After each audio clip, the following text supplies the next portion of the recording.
వైఎస్ఆర్సీపీలో సీనియర్ నేత మాజీ మంత్రి పేర్ని నాని పైన అయితే కనుక ఇప్పుడు కేసు నమోదైంది.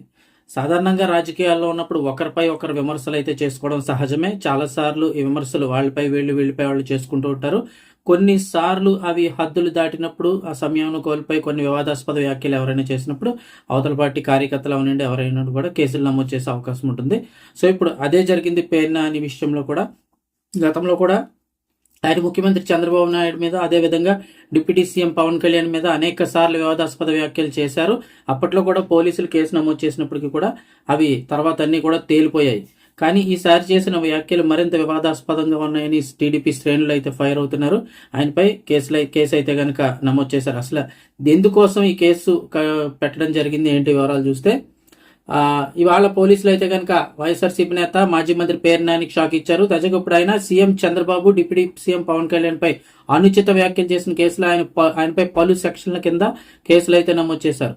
ఈ వ్యవహారంలో త్వరలో పేర్ని నానికి నోటీసులు ఇచ్చి విచారణకు కూడా పిలిచే అవకాశాలు అయితే కనిపిస్తున్నాయి. దీంతో పేర్ని నానికి ఈసారి చిక్కులు తప్పదు అన్నట్టు చెప్తూ ఉన్నారు. ఏం జరిగింది చూస్తే, 2 రోజుల క్రితం ఏలూరు జిల్లా చాట్రాయిలో జరిగిన వైఎస్ఆర్ విగ్రహావిష్కరణ కార్యక్రమంలో పేర్ని నాని పాల్గొన్నారు.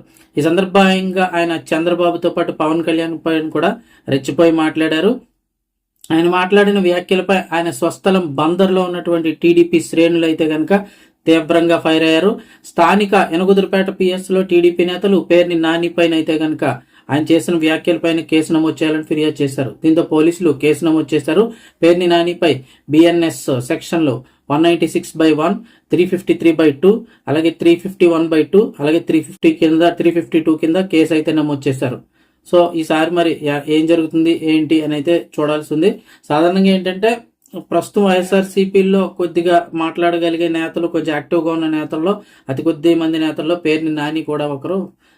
వారికి దూకుడు కళ్ళెం వేసేందుకే కావాలని కేసులు పెట్టారని చెప్పేసి ఇటు ప్రతిపక్షాలు, వైఎస్ఆర్సీపీ నేతలు కూడా ఆరోపిస్తున్నారు. కేవలం రాజకీయ కక్షతోటే ఈ కేసులు పెట్టారని చెప్పేసి. చూద్దాం మరి ఏం జరుగుతుందో.